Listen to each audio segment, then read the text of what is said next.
It was as if someone sat down and was like, I want to write the meanest thing that I can ever say to anybody ever. And that's what she did. The email Carrie Duncan is talking about not only attacked her weight gain, it attacked her hair, her clothing, and even brought her husband and children into the fray. I shouldn't have to read stuff like that. No one should. Like, it's not constructive, it's not helpful, it's pure hate. And that's why Carrie and her husband Dan have taken the high road. Carrie chose not to reveal the person's identity who sent the email, even though many of her fans encouraged her to do so. Retaliation wasn't a part of their plan. There's not much you can do or say to people like that. I think they're more miserable with themselves, and that's their way of expressing the way they feel. And they try and do it by dragging other people down. So their opinion really doesn't matter in the grand scheme of things, and they just want you to be as miserable as they are. When they're that mean, you just kind of go, I mean, I almost honestly feel sorry for her that she has so much hate for me, someone she doesn't even know. It's just like, why? I mean, why? It doesn't, to me, I can't fathom that much hate. Ironically, the hate-filled email came at one of the happiest times in Carrie's and her family's life. I got me, Mommy. She and Dan had recently welcomed their second son into the world. Carter is 7 months old now. Their firstborn, Bradley, is almost 3. Sitting at 40 years old now, I'm able to look at things, and I'm not where I want to be, but I'm more comfortable in my body than I've ever been, because while my body is bigger than what I want it to be, it has grown 2 beautiful boys, and they're my life.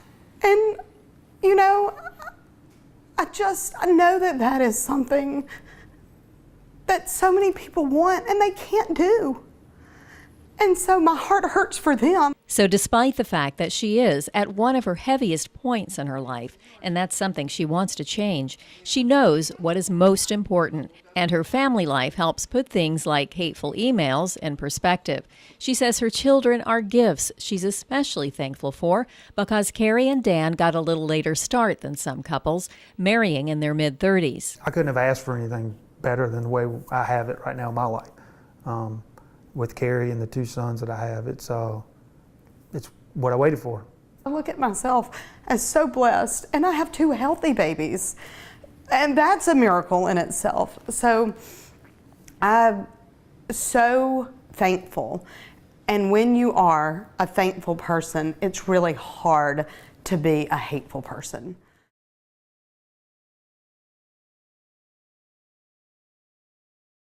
I mean, people concentrate on other people so much instead of being in the moment and living the life that they're meant to live and enjoy life. It's just sad sometimes that people feel like they need to put others down to make them feel better, because it doesn't in the end make anybody feel better. Peppers first, huh? And Carrie and her husband Dan hope sharing her post will encourage people to think before they speak. You're not telling somebody something they don't know. It's not like, newsflash, oh, I'm overweight, I had no idea. I don't see myself every day in a mirror. I don't have to dress this every day. I see myself every day. I know what I look like. And while this most recent email may be the most hateful she has received, it's unfortunately not the first. She has now worked at WLOX for more than 15 years, and as all of us know on TV, people are quick to say what they don't like about you. One of my first emails when I got here was, send that fat lady packing. That was one of the first emails that I got. And I was much smaller then than I am now. You know, they say if I could just go back to that weight when I first thought I was fat, I would be so happy. And her weight is something she's working on. Juggling her busy schedule with family and work, she's also starting to work out at the gym again, 3 times a week with a personal trainer. I'm not doing it for anyone other than me, and I'm trying, and it is a daily battle. Oh! I think there are more people than not who are the same way, up and down, and just fighting the daily battle. And so we can just be more encouraging to people. Maybe that would not make people so depressed to where they want to go eat a sleeve of cookies. And the encouragement she has received from the community is helping her move forward. I was so overwhelmed with emotion from all of the support that I had. And Carrie's post made internet headlines from Yahoo in the UK and Canada to national headlines at home. And now she hopes her message will encourage more people to spread kindness. Spread compliments, spread positivity. It's easy to find the negative in every situation, but there's positive in every situation too. And if you can find the positive, that's when you're going to be winning. It's a message they are already trying to instill in their own children. A message they say needs to start at home. Just be nice. You know, kindness matters.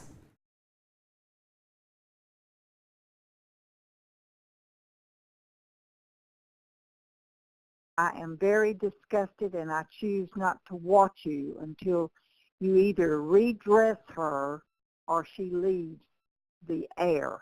No one is immune to the criticism. Surely to God you've got mirrors. But why are we so quick to point out everyone else's flaws? It's been making headlines for years. Because I was always the big girl, you know, and I always thought nobody don't want me, and people used to tease me, and that type of shaming, that's why, you know, I had to build my confidence. But why do we find it so easy to pass judgment? Estelle Robinson, a Gulfport therapist, has counseled teens and adults who deal with negative body image and eating disorders. It normally starts in childhood, for sure. It picks up in adolescence. Robinson says not only do we pick up on judgmental behavior at a young age, but we start to critique and compare ourselves to others at an early age too. In psychology, talk about self-talk. What do I tell myself on a daily basis?